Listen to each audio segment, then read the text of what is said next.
Good evening and welcome to day 7 of the 15 Days to a Healthier You program. Tonight we're going to be talking about eliminating the calendar clutter. This is something that probably many of us have struggled with or do struggle with or are struggling with.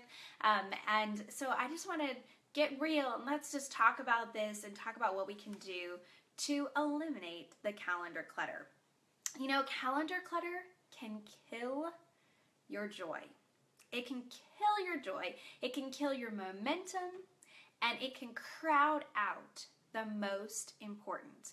You end up, yesterday I talked about how with goal setting, and it's the whole you get distracted with all these different things that you want to do. It can be the same thing with your commitments in your calendar, that you can feel like, oh, I should do that, oh, I should do that, oh, I should do that, oh, I should do that, oh, I should do that, and pretty soon your calendar is bursting at the seams. Overextending yourself and packing your schedule until it's bursting doesn't make for a great life. It makes for an overwhelming life.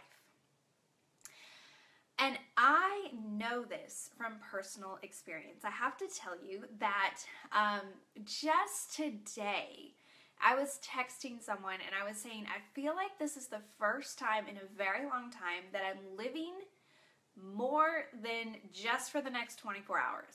And what I mean by that is I feel like this is the first time that I'm actually able to think ahead, to plan ahead, to not just live in the next 24 hours. And the reason that I hadn't been able to think ahead and plan ahead for so long was because I had so much on my plate that I could just really focus on the next 24 hours. The thought of really planning or thinking ahead to anything beyond that was just too much. I had to just live fully in today. Now, there's nothing wrong with living fully in today, but there's so much that can come when we actually plan ahead. When we take the time, as I've talked earlier in this course about me sitting down and planning out my week and taking the time to do that, how I'm living with so much more intention and in being so much more purposeful and in getting so much more done. So being able to plan ahead and not just kind of take life as it hits you, it's just so much calmer. There's so much more joy. I'm able to be so much more intentional just about blog posts. I think if I can plan ahead, I can have better pictures. I can have more, I can have content that's higher quality. I can be more intentional in when I post what I post. And it's the same with in relationships. If I'm able to think ahead and plan ahead, then I'm able to be much more intentional in relationships, intentional in my marriage, intentional in my parenting, intentional in pouring into my personal life. So calendar clutter can squeeze out your ability to be purposeful, and it can stifle and suffocate you. When our lives are so full, we can start to experience all sorts of physical problems too. And so if you're wondering, why are we talking about calendar clutter? I thought this was 15 Days to a Healthier You. Well, if your life is overloaded, if your calendar is overloaded, it's probably going to start having negative effects on you and your physical body. I think back to whenever I had 3 little kids. My oldest was 5, so there were 3, 5, and under, and my husband was just starting his law firm, and I was running 3 blogs. One that was Money Saving Mom, that was just had mushroomed far beyond what I could ever dream or imagine. I was trying to start homeschooling, and at the same time I was trying to be frugal, and we were trying to live on a really tight budget, and it was overwhelming. And my health started suffering in a really bad way. And if you've read my book, Say Goodbye to Survival Mode, you know what I talk about in there, how I started getting fevers once a month. Every 4 to 5 weeks, I would get a high fever, and I would be bedridden sometimes for as many as 5 days. And it wasn't just a high fever. What would happen is I would have this intense pain throughout all of my body. It was excruciating pain. It was like all of my nerves were on fire. And we would try to get ahead of it with, ibuprofen and Advil, but many times it would just hit me, and it would take about an hour for the medicine to kick in, and during the time I just remember being crumpled up in a little ball laying on our couch and just moaning in in so much pain. It was like my whole body, all my nerves were just firing. And I know that it was because I was pushing myself too hard. I was burning the candle at both ends. I wasn't taking care of myself. I wasn't making my health a priority. And it was because I had said yes to way too many things. So not only did it make me feel stressed, did it make me feel irritable, did it make me feel frustrated, did it make me not be able to be a good wife and mom, a good friend, a good business owner, but it also was hurting me as a person. And it's taken me a very long time to try to climb out of that big pit that I created for myself by just not taking care of myself. And that's why I'm such a proponent of taking care of you, because I know how poorly it affected my health, how much that not taking care of me, the ripple effect that it's had on my health for so many years because of that. And it's like, once you go for 3 or 5 years of just not taking care of yourself at all and never really taking a break, never really being rested, it just takes a huge toll on your body. So, how do we clear the calendar clutter? What can we do about this? In the workbook that you should have got when you purchased 15 Days to a Healthier You, I walk through some steps to help you to really be able to eliminate and evaluate calendar clutter. And I want to go through those with you because I think this is so important. Number 1, you need to choose your best stuff. Choose your best stuff. We talked about this the last 2 days about you've got to know what your priorities are. And I'm such a proponent of this because, you guys, if you don't know what your best stuff is, you're just going to say yes to everything that sounds good. But when you can define, okay, this is what is most important. This is when I want to look back on my life and I want to see that I lived my life in this way, that I had these things as these were my priorities. When you can define that, then you can live that out. So number 1, choose your best stuff. When you know what's important for you, it's much easier to determine what's not important for you. So for me, that's my marriage, my kids, my health and well-being, and blogging and business. I say no to so many things because it's just not in line with my priorities. And I've gotten really, really good at saying no. And at first, I felt a lot of guilt. I felt bad. And then I realized, you know what? I am able to, when I say yes, I can really dive into those yeses. And I can do a really great job of the few things that I'm saying yes to. And guess what? Other people have the opportunity to be blessed and to do things when we say no. And I know that might seem weird, but I know that if I feel like I have to say yes to everything and everyone, I'm not allowing other people to get to step in and have the blessing that comes from being able to serve, from being able to take care of, from being able to volunteer in a certain capacity. So it's okay to say no. Get good at saying no. Get good at saying it well and without guilt and without excuse and without apology. So what are some things that I've had to say no to? I say no pretty much almost every single day. I would say probably 10 to 20 times a day I say no, and those are usually to opportunities, people wanting me to be on their podcast, people wanting me to write articles, people wanting me to do interviews, people wanting to advertise on my blog and they want me to write a post and it's just not a good fit. People who want me to get together with them. One of the things that I've had to define is that I only have a small circle of really close friends. And I really invest in those people. And I have to be okay with people who want to just network with me, people who aren't in that small circle of friends. It's not like I don't ever see them, but I have to say I know that my capacity as an introvert is that I cannot be running here and there and all over the place and trying to have a whole bunch of different relationships that are kind of these surfacey relationships. So I've defined this is my inner circle and these are the people that I am going to feel like God's called me to invest in. And so I'm going to really dive deep and invest in them, but I'm going to say no. So a lot of times somebody will be in town that I sort of kind of know them and I'd love to get to hang out with them, but when they're going to be in town, it's just not a good time. And I'm like, if that's 4 hours of my day. And so just being okay with saying no to that. I say no to a lot of extracurricular things. So one of the things with our kids is we just have where they each have one extracurricular activity at a time. So they only do one extracurricular activity, and they can't have more than one. So for instance, one of my daughters, she's involved in this thing called Destination Imagination, and she really would like to do flag football too. But we said, no, you have a choice, and as soon as Destination Imagination is over with, then you can do flag football. But you can't do both, because we can't just be running people all over the place. I'm very careful with any long-term commitment that I make. So maybe a one-time thing, occasionally, I might have a week where it's like I have some extra time, and so I can make that happen. But a weekly commitment, I only have a few weekly commitments. I teach at church. I volunteer for the 5th and 6th grade class, which is a very low-key sort of thing, but that's a weekly commitment. I help with our church's coffee bar. My husband is mostly in charge of that, but I help him with that. That's a weekly commitment, really low-key again, but that's a commitment. And then I am a part of a women's discipleship group that meets on Wednesdays.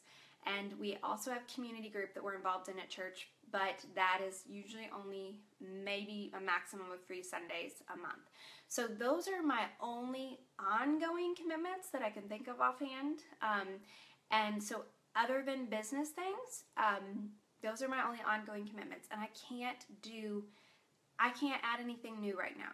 So if I'm going to do another volunteer opportunity at church, I'm going to need to say no to teaching.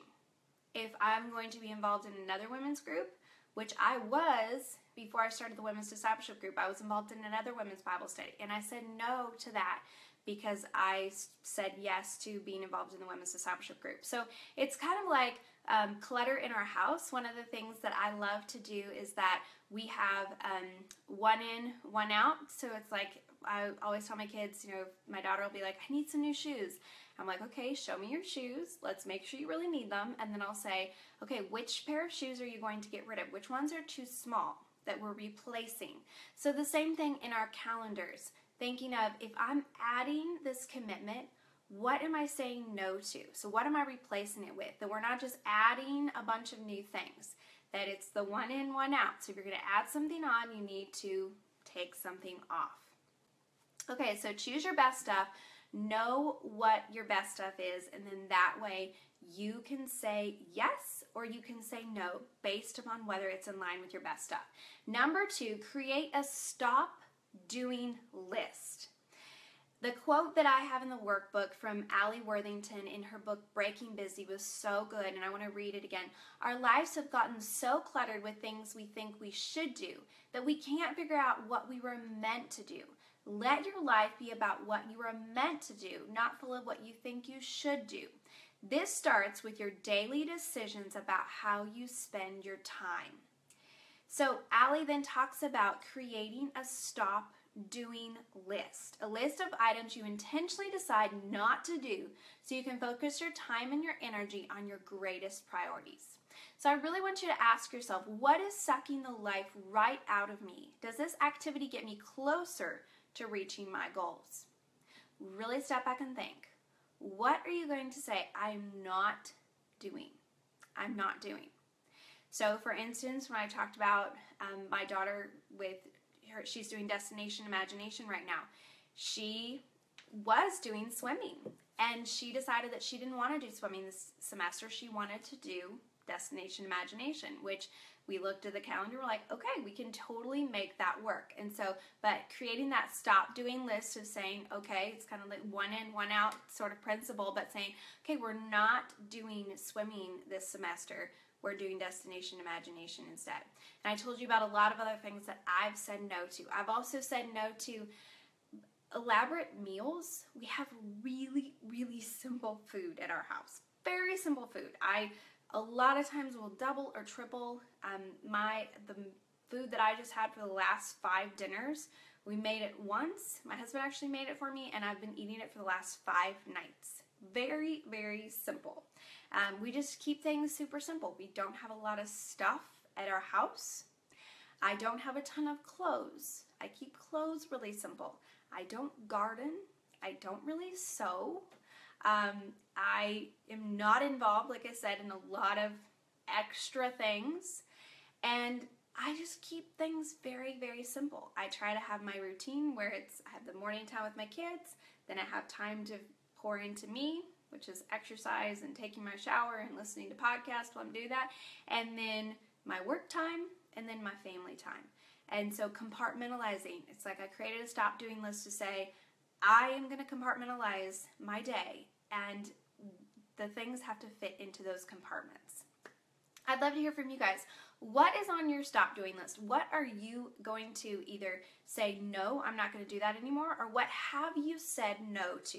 Leave a comment and let us know what you've said no to. What's on your stop doing list? I think this is really helpful to hear from other people so that it gives you this freedom to be like, oh, yeah, I don't necessarily have to do that. One of those things is I don't make lunches for my kids. They make their own lunches. They are in charge of their own lunches.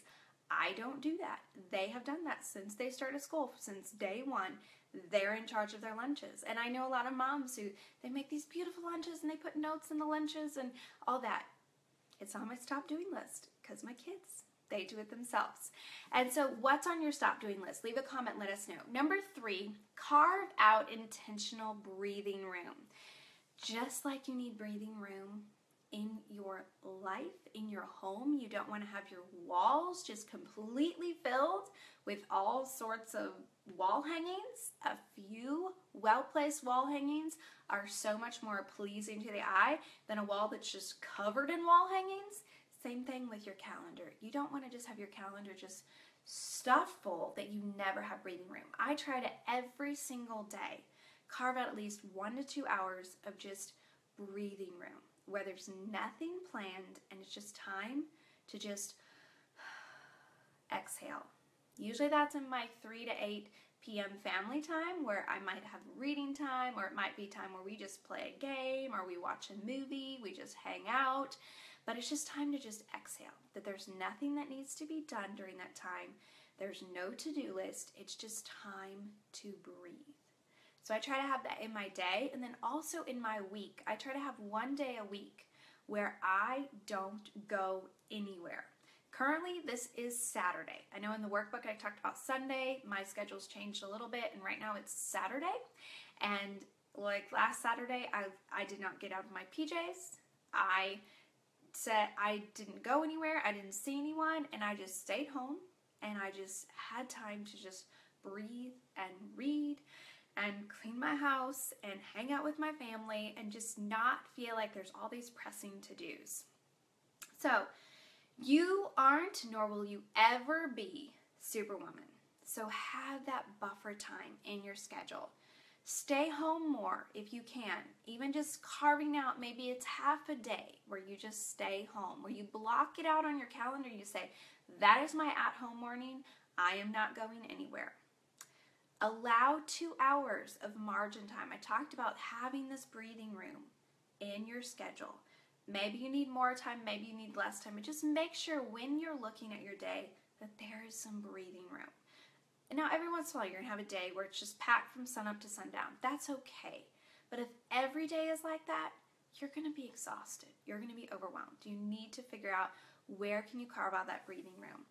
And I talked about taking a day off. See if you have the ability to take a day off and to just really be able to do things that re-energize you, replenish your supply, so that then you're able to have the next 6 days and you can go for another 6 days. Number 4, commit to quality over quantity.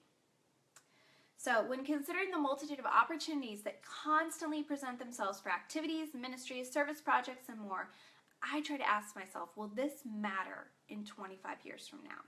Will this matter in 25 years from now? This helps me to weed out so many different things. And it feels like it's you have to do this. This is a must do. Is this going to matter in 25 years from now? If not, then I can guiltlessly say no. Before you commit to something, I really want to challenge you to ask yourself, when am I going to find the time to do this? Is this going to take time and effort away from my most important priorities? And what is going to be the return on my investment of time? Carefully consider those things before you commit, especially if it's more of a long-term commitment. Do not make a long-term commitment without counting the cost carefully, because you do not want to get into a year-long commitment to some weekly thing that you find out 2 weeks in, it is just not going to work for you. So really think ahead of time. So your project for today is to create a best stuff list and a stop doing list. Now, hopefully you've already created the best stuff list, but that best stuff list should help you to be able to create your stop doing list. Look in the comments on this video for some inspiration of what other people have put on their stop doing list to help motivate you and give you some ideas. If you're like, I don't even know, can I put this on there? The answer is probably yes, unless it's getting dressed or taking care of your kids or taking care of your marriage or something like that. Number 2, do you have enough breathing room built into your life? Do you need to make changes in your schedule and commitments in order to allow for more intentional margin in your life? And number 3, design a list of questions you ask yourself before saying yes to anything. And in the workbook, I have a link to the list of questions that I ask myself if you need some ideas.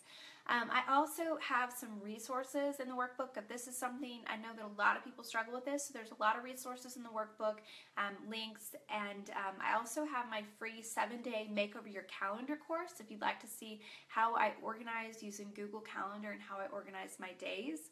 I'm also using a paper planner this year, but I'm still really using Google Calendar for all the different things that are going on with running the business and the weekly commitments and all of that. So all of that is in the workbook and in the link section, the helpful resources section. So you want to check that out if you need some more encouragement to just figure out how you can create more space in your schedule so that you can breathe, so that you can pour into others, so that you can have more joy, and so that you can live your life with more intention and purpose. Have a great evening.